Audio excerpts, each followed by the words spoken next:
Hello, everybody. Welcome to this evening. We'll give it a few extra minutes just to allow other people to join. Just to say before we start, just some general housekeeping stuff. I'll be monitoring the chat throughout, so if anybody's got any questions they want to ask, you can either save them to the end or you can ask at the relevant slide. Hello. Hi. And then, yeah, just to get your certificates at the end, you will need to complete the feedback form, which I will generate, and it will automatically be sent to you. And this talk will also be posted on the Medal site. So that usually takes a couple of days to process. And then I will add it to YouTube once it's processed. But yeah, otherwise, if you've got any questions, my audio is breaking up. Oh dear. I'll post it in a message as well, just to make sure it's clear for everybody.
Also, just to say that today is the beginning of a double bill.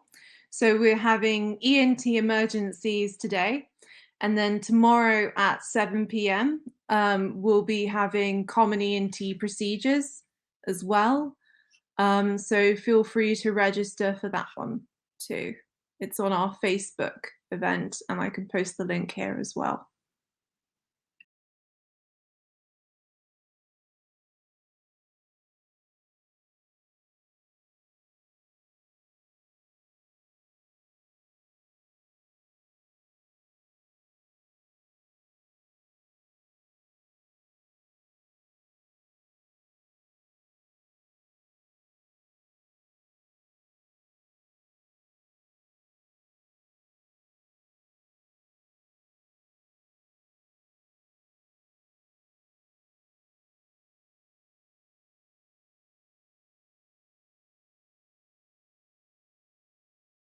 Can you see my slides? We couldn't see your slides. Do you want to try it again? There's a little box at the that should be on your screen at the bottom, along with your microphone and your camera, which says "Present now."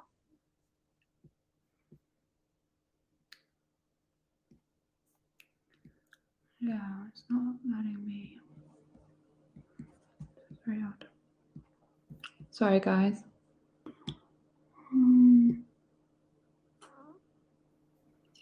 If it still doesn't work, what I can do is that you sent me your slides earlier, so I can just share my screen, and then if you, it's going to sound really corny to say next slide, but I can do that if we need to.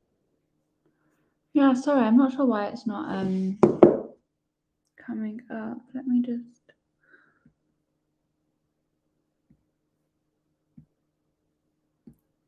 Yeah, I think unfortunately. Let me try one more thing. God, technology.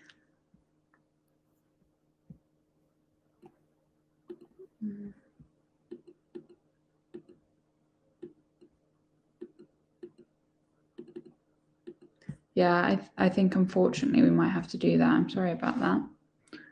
Not sure why it won't work.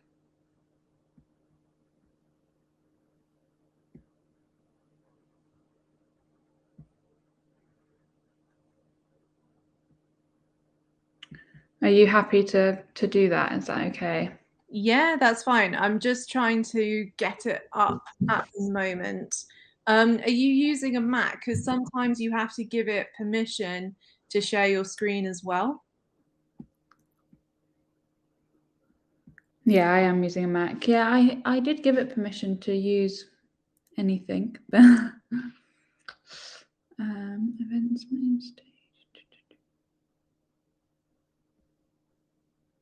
Let me try one more thing, actually. This might work. Sorry, guys.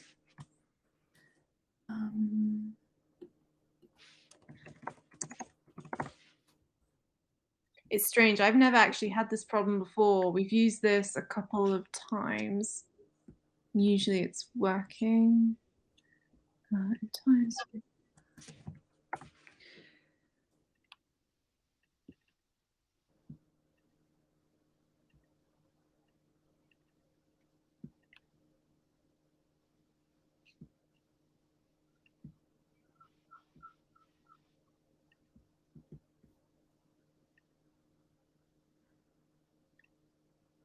Okay, this might work. Let me try this.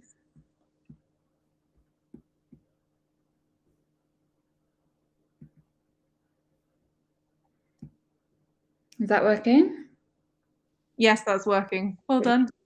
Sorry, it might look slightly different because I've had to download it elsewhere, but let me know how it is and if anybody has any questions. All right. I also I won't be able to look at the chat function, I don't think, while I go through it. I'll be looking at the chat function. Don't worry. Thank you. So sorry about that, guys. It always takes a little bit of a while to begin with. My name's Maren. I'm currently an FY1 at Norfolk and Norwich University Hospital. I'm an academic F1 with my research project in ENT, and it's something that I'm interested in pursuing a career in. I'm hoping that this presentation can be quite interactive, get you guys answering some questions, and hopefully make it a little bit more interesting for you. So here is a range of different topics that I think count as key ENT emergencies. Unfortunately, with time, I'm not going to do them all today, but the topics that I don't cover should be cross-covered in other Mind the Bleep sessions. So if you log on to those, then all of these should be covered within the Mind the Bleep curriculum. I think this is quite a good extensive list for exams, but also for emergency ENT situations that you might have as a ENT junior doctor.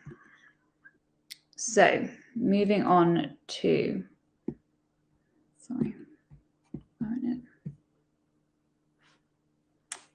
the first case. So a 6-year-old boy is brought in by his mother in the A&E department. He has had flu-like symptoms and ear pain for the last couple of days, but today has become feverish and increasingly sleepy. On examination, you realise his auricular mastoid sulcus is lost. His pinna has been pushed down and forward, and he has a boggy edema of the mastoid. On otoscopy, there's a red bulging tympanic membrane. Does anybody know what they think this might be?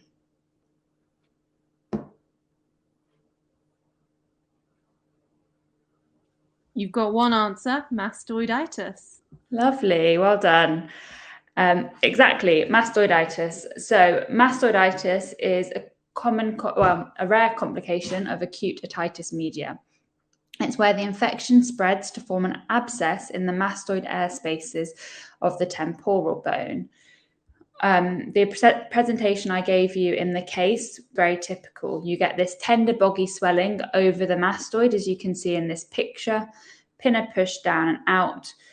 And then on otoscopy, you can either have two findings. You'll either get a bulging, an erythematous tympanic membrane, or if this is perforated, you might have pus in the external acoustic meatus and canal.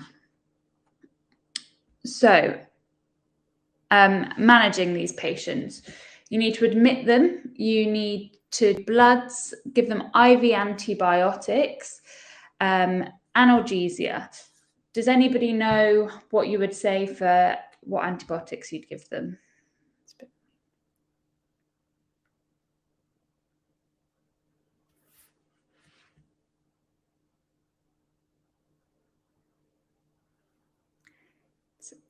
a bit of a mean question.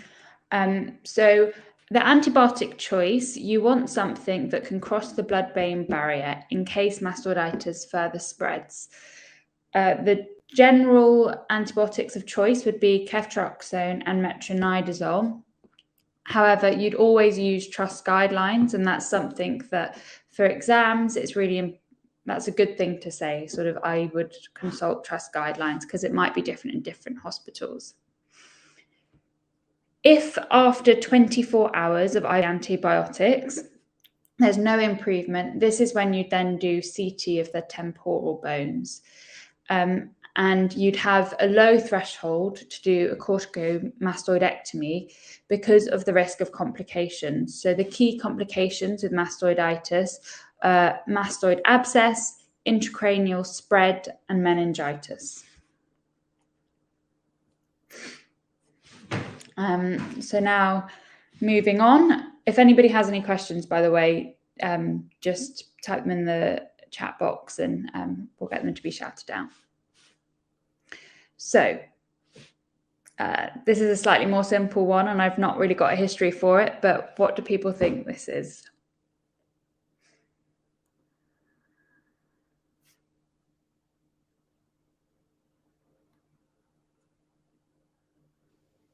I've got a fractured nose. Lovely.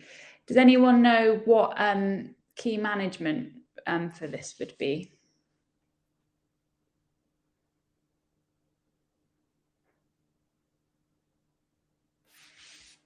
I've got nasal fracture with deviation as well for diagnosis, and realignment as the answer to what you would do. Brilliant. Well done, guys. Initial we can split nasal fractures into initial A&E management and then ENT management. So initially, if this has been seen in A&E, you want to rule out head injury. Does this person have a lowered GCS? Did they lose consciousness? Things like that. Rule out facial fractures. So you can look for patterns of bruising. You can examine and feel the bones of the face and look for things like hemorrhages in the eye, and also rule out septal haematoma, which we will touch on in a little bit. After you've ruled out these key things, you then want to refer for ENT emergency clinic. Often there's a misconception, but actually we don't need to do any imaging for people with nasal fractures. So after 7 days, ENT will then see them in their emergency clinic. The reason we wait 7 days is because you need to wait for the inflammation of the fracture to go down. And then we can do a manipulation under general anaesthetic or local anaesthetic. This needs to be done within 28 days. This is, unless there's an issue with the septum or any complication of a nasal fracture, this is usually a purely cosmetic procedure and actually is just done for the patient. Going on to a septal haematoma. So a septal haematoma is where you is often caused by trauma to the nose. And it's where you get shearing forces from the trauma, which then tear these blood vessels. And then the haematoma forms in the potential space between the two layers, as you can see here. Usually it presents red and bilateral swelling, but it can be unilateral. They might present with a nasal blockage or pain. When you feel it, one of my registrars once explained it to me that it feels like a squishy trampoline. And so that's often quite diagnostic when you actually feel it. You can also then do a needle aspiration with a wide bore needle to diagnose this, and you'll aspirate a bloody or serosanguinous fluid. But after needle aspiration, although it will initially improve it, you then have to go on to manage it due to the risk of this reoccurring.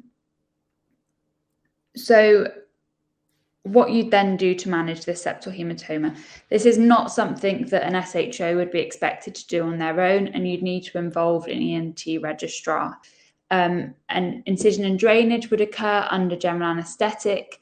You'll then pack the nose with or without corrugated drain, depending on the procedure.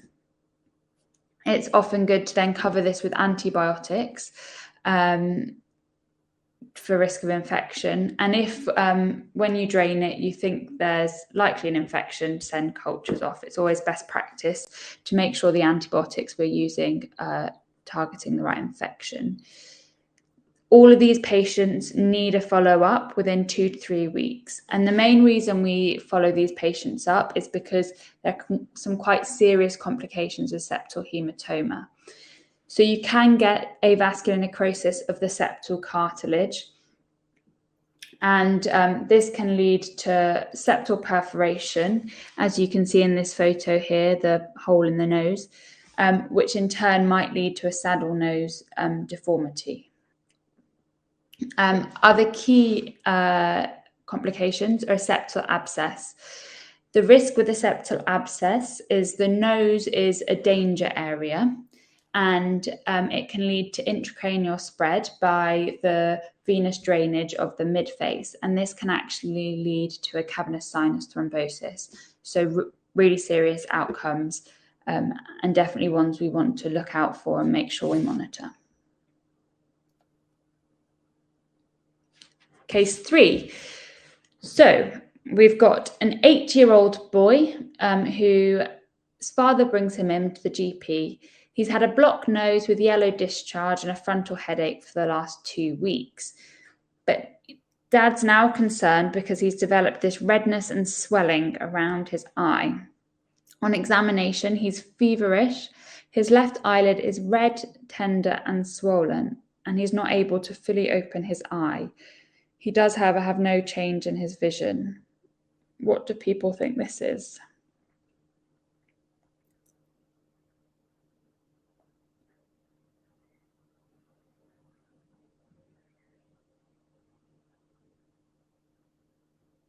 I've got preorbital cellulitis. Brilliant. Can anyone tell me why they think it's preorbital cellulitis rather than orbital cellulitis? I've also got periorbital cellulitis. I've got no change in vision as being the reason why pre versus peri. A couple of extra person preorbital cellulitis. Well done, guys. Brilliant. Yeah, so pre-septal, preorbital cellulitis. So this can be, or this is a complication of acute rhinosinusitis. It can also be a complication of nasal or eye trauma. So this is something to ask about in the history. In the case that I just gave you there, the blocked nose, yellow discharge, frontal headache, those are key symptoms of acute rhinosinusitis, so should be ringing alarm bells in your ear. So examination, you want to do eye movements, look at the pupil, visual acuity, colour vision, and anterior rhinoscopy. And you guys are absolutely right. The reason we want to look at all of these things is to work out whether it's pre-septal or orbital cellulitis. So the erythema, swelling, and eye pain can often happen in both of them, but actually the issues with the eye happen in orbital cellulitis instead. So you often get pain with eye movement, proptosis, and they may have issues with vision impairment.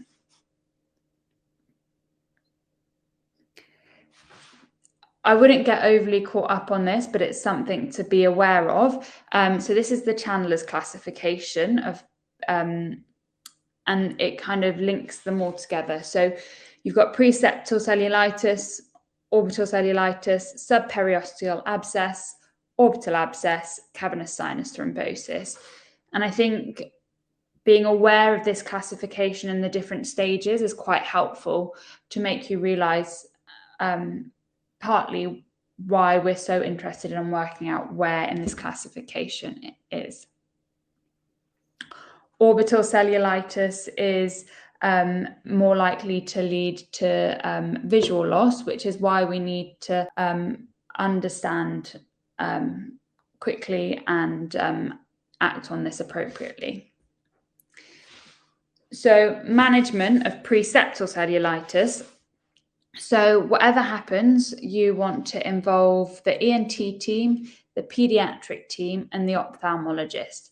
It's important to involve all of these teams early so that you can, if anything happens or there are any complications, it can be acted on promptly.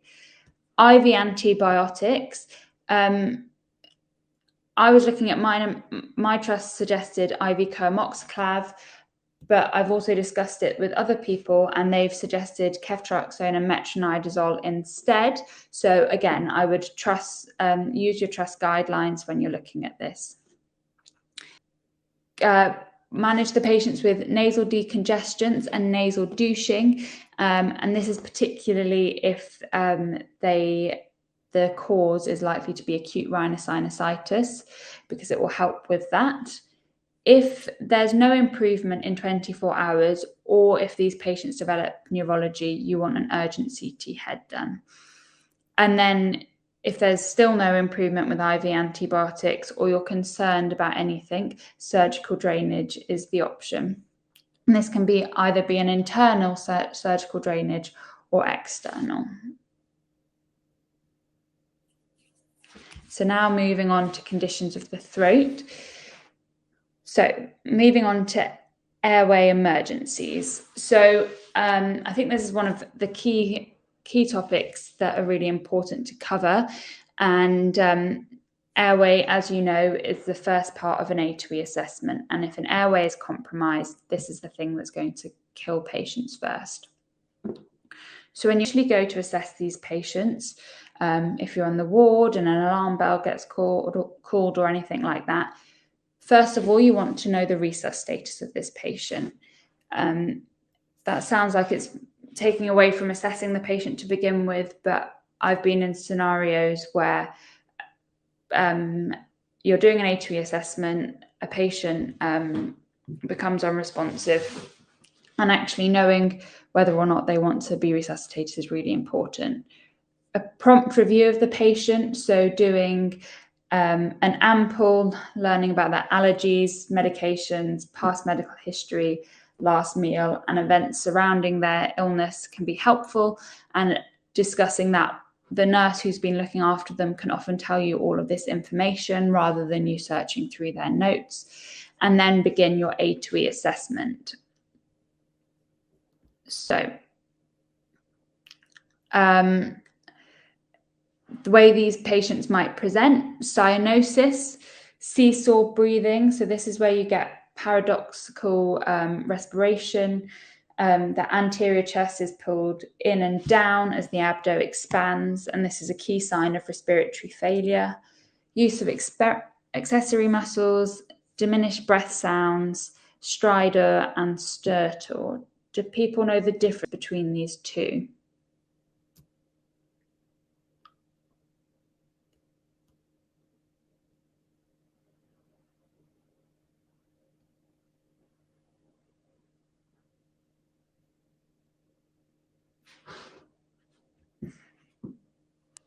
Don't worry, there's always a little bit of a delay, unfortunately, between people typing on Medal and the answers coming up.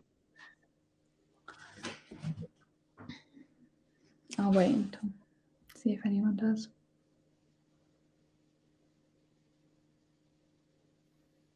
No, it's fine. I think go ahead and explain the difference. It's okay. So stridor is a high-pitched inspiratory noise, and that's due to obstruction of the larynx. Whereas stertor is a low-pitched inspiratory noise due to obstruction of the oropharynx. So it's just depending on where your obstruction is, depends on whether it's a high-pitched or a low-pitched noise. And then going on to management. So this is really good to know, not just for ENT, but for A to E, for your BLS, your ALS, really important to know. So involve the anaesthetic and medical team immediately. If you think someone's airway is compromised, it's not the ENT team that should be called, it's the anaesthetic team that need to be there. You want to put a 15-litre non-rebreathe oxygen mask on them. Does anybody know what you'd do if you had a laryngectomy or a tracheostomy in situ?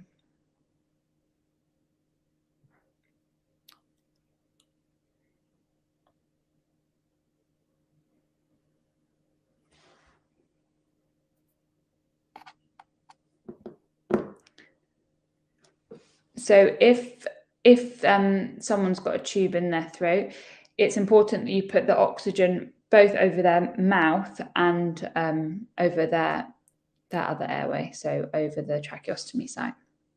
I've got a question saying, would you intubate? And I think I'll allow you to answer the question, would you intubate? I will come on to that. We will get there. But yeah, that's something that you might move to eventually. But in your initial management, if someone has a tracheostomy, you'd put the 15-litre non-rebreathe mask over their mouth, and then you'd also get you can get children's masks, and you can put that over the tracheostomy site, and that means you're giving oxygen to both of their airways. Maneuvers that you might do for people who think have got an airway obstruction: a head tilt, chin lift, and a jaw thrust, because this will just open their airway up. You can use airway adjuncts. So you can use the nasopharyngeal that you've got here. When you put in a nasal pharyngeal, it's really important you put it like straight into the nose. Don't put it up, because you can cause quite a lot of damage. And also oropharyngeal. So the way to measure an oral pharyngeal airway adjunct would be from the midpoint of the incisors to the angle of the mandible. The important thing to know with an oropharyngeal airway is if your patient is conscious, they usually won't tolerate this, and this is when you'd have to use a nasopharyngeal airway. If what you can then do to manage these patients is give them nebulized adrenaline, and this is 1 in 1,000 adrenaline that you'd give them, and also IV dexamethasone. And what this does is it can help relax the airway and improve their breathing. The nebulized adrenaline will work immediately. The dexamethasone will take a little bit of time to work. Another thing that you can then do, and this will come later on depending on the cause, is give them IV antibiotics. If you think this is an infectious cause that's causing them to lose their airway, then start the IV antibiotics early, because they take a little bit of time to work. So coming on to the causes you've got inhaled foreign bodies, and this is a really key ENT emergency and something that will be covered in some of your other sessions. Blood in the airway, so epistaxis, another really key issue. Vomiting, secretions, soft tissue swelling, local mass effect, so for example, cancers of the larynx and cancers in the neck can cause this. Laryngospasm and depressed levels of consciousness.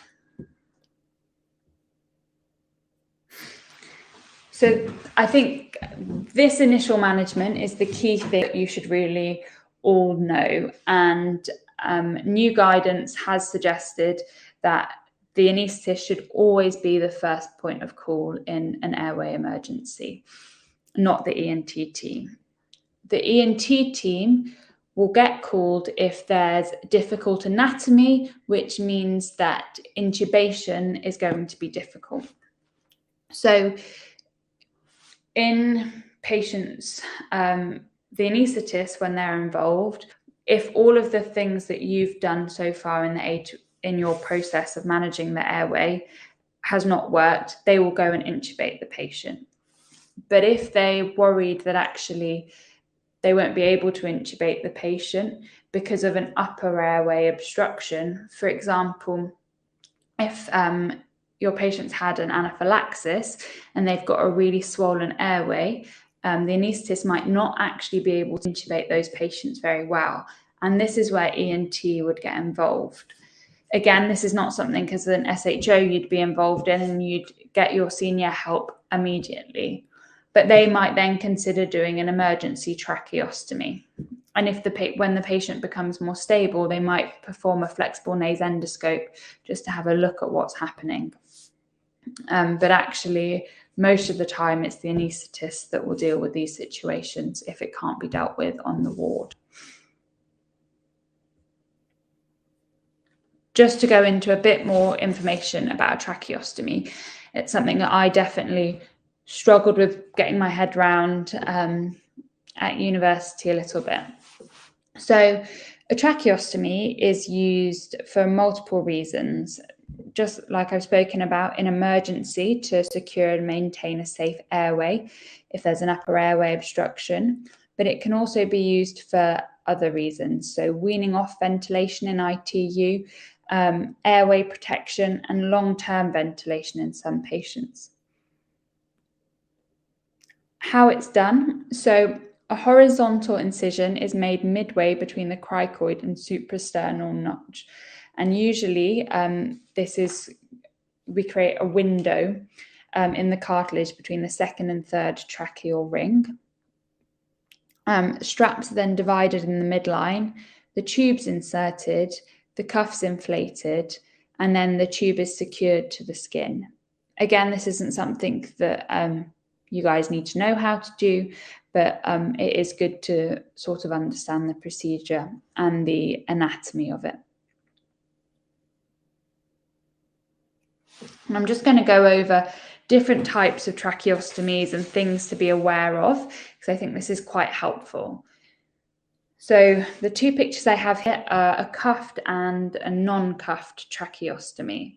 So a cuffed tracheostomy is where there's a soft balloon around the distal end of the tube, which seals the airway. Now, these are often used in the first 7 days of having a tracheostomy in situ, or if it's really important that we're protecting this airway, for example, if there's high risk of bleeding or aspiration. So if these patients are vomiting lots, if they've got severe bleeding, you want this cuffing because it protects the airway. Also, if positive ventilation is required for these patients. The uncuffed is very rarely used in the acute setting for all the reasons I've just given, but can be used in the long term for patients with an effective cough and gag reflex. And in the long term, helpful because it helps to manage secretions a little bit more.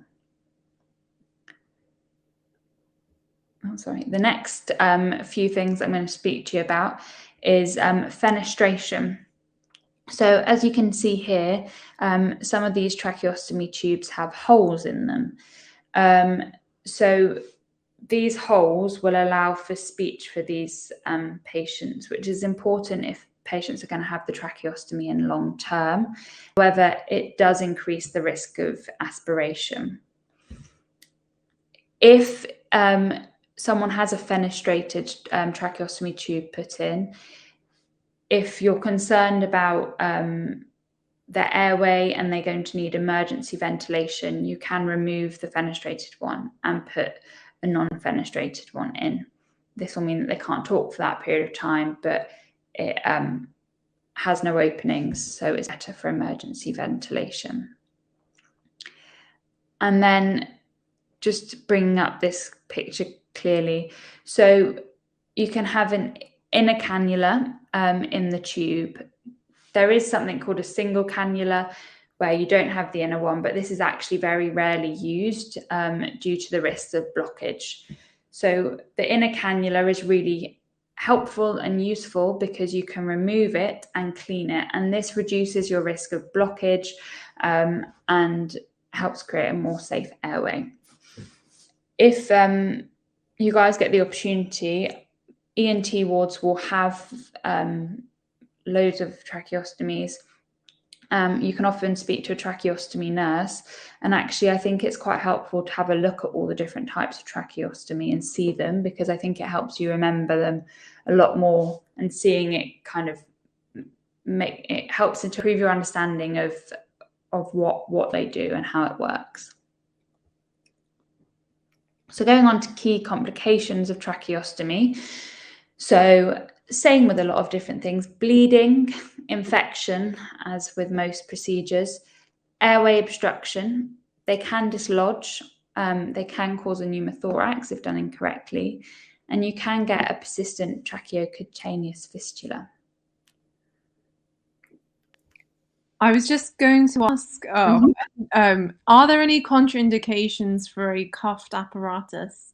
So a cuffed tracheostomy as opposed to a non-cuffed or a fenestrated one? That's one of the questions from the chat. Good question. So from my knowledge, I don't think there's any contraindication to a cuffed rather than an uncuffed. I think they're often less comfortable. So in the long term, it might be easier to use an uncuffed tracheostomy, and also it will help with being able to clear secretions. But there's no contraindication to it, so you could use it at any time, if that makes sense. So that's why it's preferred in the emergency setting. I hope that answers your question. And with the fenestration, so the fenestration is almost an additional point to the cuffed or the uncuffed, but it will mainly be the uncuffed tubes that are fenestrated, but not always. So going on to complications management of a tracheostomy. So call the senior ENT surgeon and the anaesthetist. Yet again, if we're worried about an airway issue, we want the anaesthetist involved in case you're going to have to intubate these patients. You're going to do your A to E assessment, and when assessing the tracheostomy site, you want to look at it, see what it looks like, see if it looks bunged up, feel if there's any air coming out from it, and see the way it's moving. All patients should have what we call a blue box by their bedside. And this blue box will go with tracheostomy patients wherever they go in the hospital, in case there's an issue with the airway. In the blue box, there'll be a tracheostomy tube the same size and a size below. And this will mean if there's an issue with their tube, you can put a new one in. And if the hole that this tube needs to go in is shrinking, you can put the smaller tube in to help create an airway.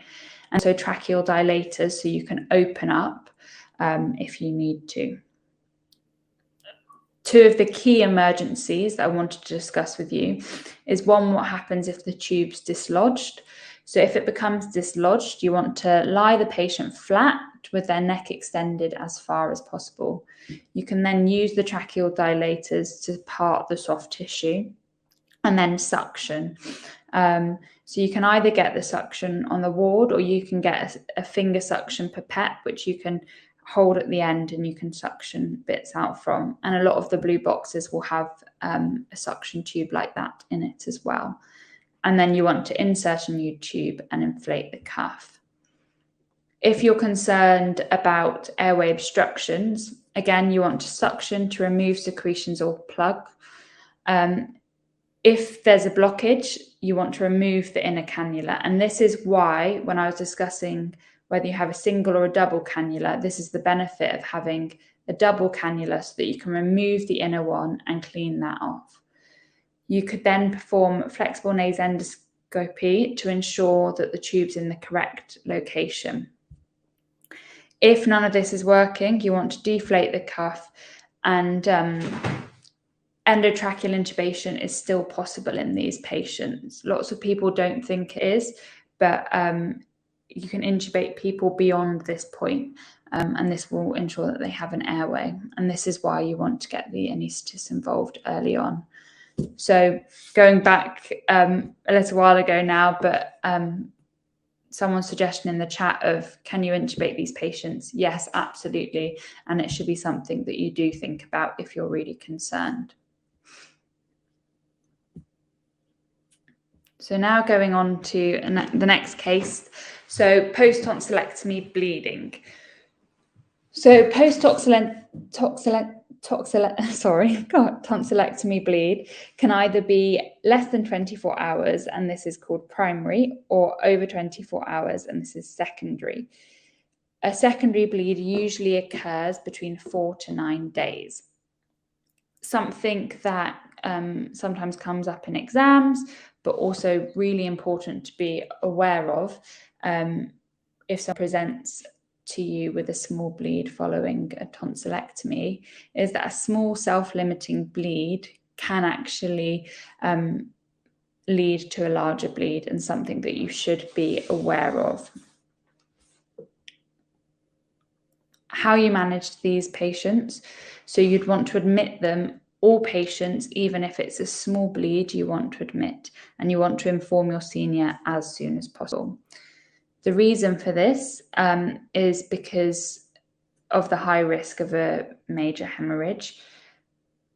Because of us being cautious with this, actually 1 in 20 people get readmitted after a tonsillectomy, and 1 in 100 return to theatre because of their bleed. So how you want to manage them.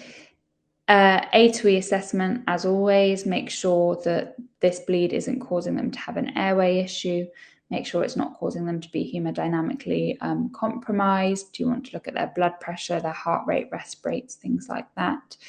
You want to get 2 cannulas in them. You want IV fluids, IV analgesias, and sorry, it's not on here, but you also want to get them some IV antibiotics as well, just in case. Ice pack to the neck might help with the bleeding. Keeping these patients nil by mouth in case you need to take them to theatre. And then, although I put it as plus and minus, if you can get hold of it on the ward, most patients will have tranexamic acid and hydrogen peroxide gargles, and these work really effectively and should be used in these patients. Topical adrenaline is used not very much, and when I say topical adrenaline, the way this is done is gauze is soaked adrenaline, and then you can use forceps and place it on the bleeding site. This is usually only done if the bleed is severe. Coming on to another case for you guys. We're almost done now. A 35-year-old man presents with sore throat, painful swallow, and reduced jaw motion. On examination, extensive erythema and soft palate swelling. He has a deviated uvula to the unaffected side. Does anyone know what they think this might be?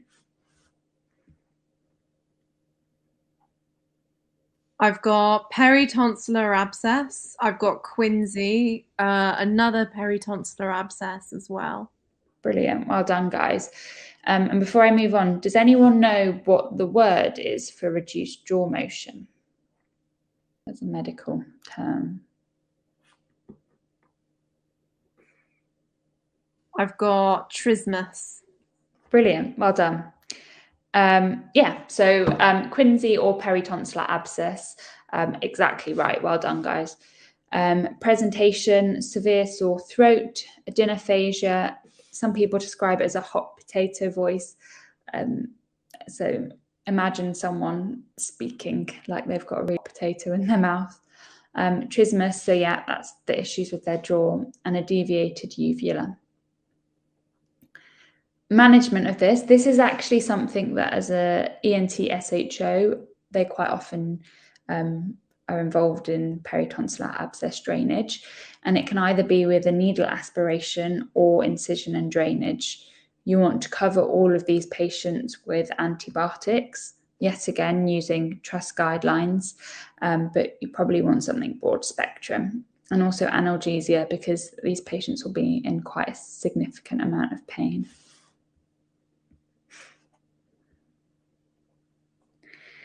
And finally, moving on to deep neck space infections.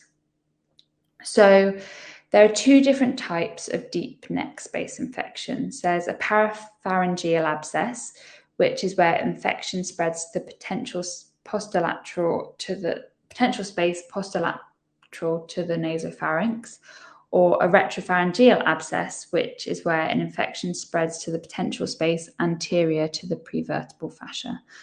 I wouldn't get overly worked up about that. It's just to know there are different two types. Key things to look out for are sore throats in the absence of an abnormal or a pharyngeal examination. So often you can't see very much when you look inside their throats. Severe neck pain or stiffness, and signs of airway compromise. And this is thinking back to what we were discussing previously, your cyanosis, your stridor, your stertor, reduced consciousness, things like this. To investigate these patients, you want to do bloods. They're probably going to have significantly raised inflammatory markers, blood cultures to look for sensitivity, and an urgent CT neck with contrast. If you can see in this image, in both of them actually, there's quite significant airway compromise because of the infection pressing on the airway. I don't know if you guys can see my cursor that I'm moving, but the airway being the black bit in the middle, and you've got this infection pressing on it. So obviously that's what I'm quite concerned about these.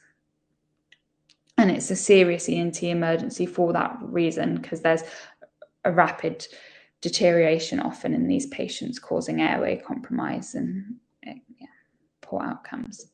So initial management, yet again, earlier senior input. You wouldn't be expected to deal with this on your own, and you want a lot of help.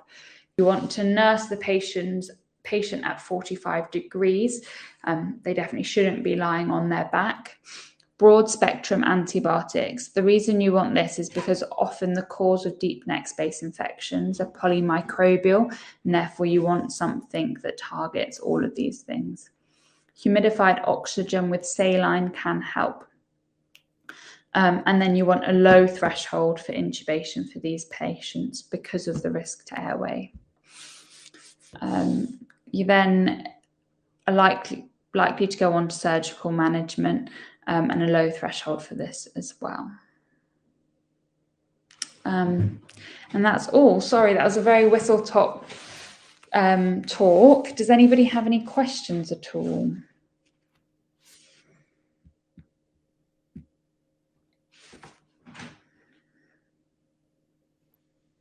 Give them a moment. I'm sure there'll be a few questions.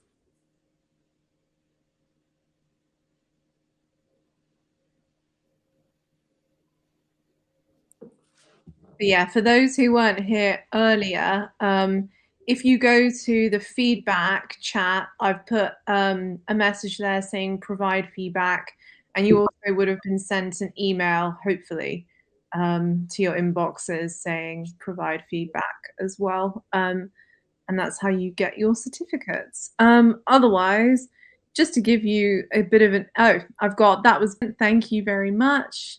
Thank you so much, sorry. And then, yeah, no, I just thought since we always get some keen beans and we have a few, I think we end up with a few medical students also joining these talks as well. Do you just want to tell us a little bit about the academic foundation program that you're on and any details about the project that you're working on?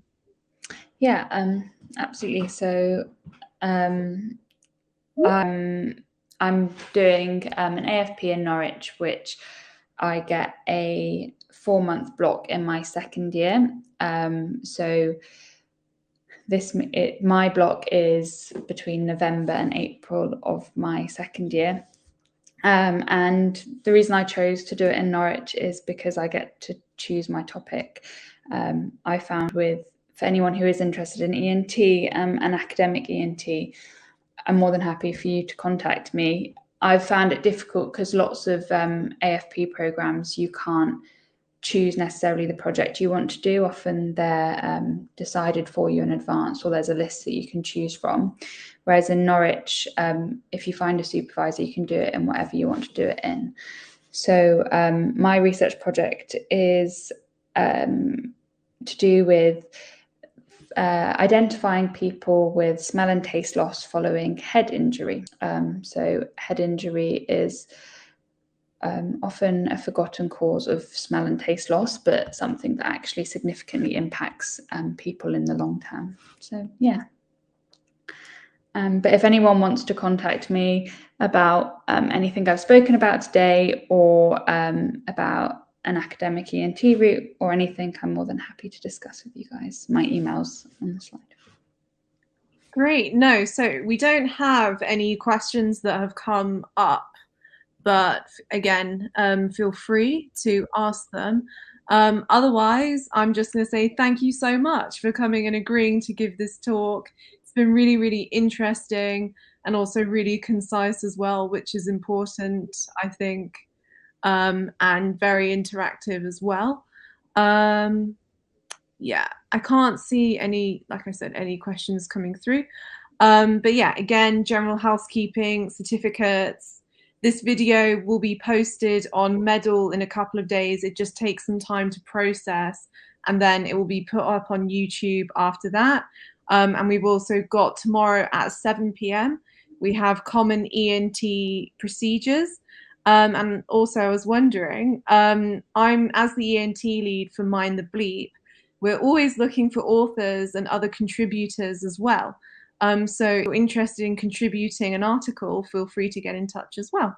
Other than that, thank you very much. And thank you all for attending as well. It's been a really useful talk. And I will leave it there. So bye, everybody, and have a good evening. Thanks, guys.